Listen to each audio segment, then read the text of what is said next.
Leloko la DA Parlamenteng Glenis Breitenbach o re lekala la botšhotšhisi la setšhaba le tono ya maphodisa Peggy Cele ba swanetše go tšea magato a molao kgatlhanong le bana ba Zuma le Malema go netefatša gore ba nyakišišwa ka melato ya go hlohleletša dikgaruru le polelo ya bona ye itletšego ntwa.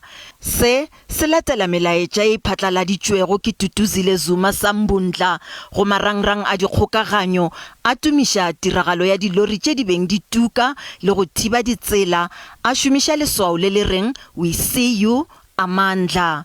Mokgatlo wa kganetšo o re polelo ya Edward Zuma ya gore maphodisa a tla swanela go bolela le yena pele ba swara tatagwe ga se a loka. Breitenbach go phegelela gore Tutuzane Zuma o ikanne go lwa go ntšha tatagwe kgolegong.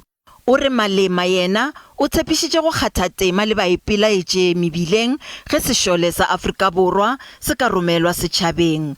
DA e re ge go ka se tšewe magato kgatlhanong le ditiragalo tše di tla netefaletša gore Zuma le Malema ba dira se ba se nyakago ntle le go tšhoša ke selo.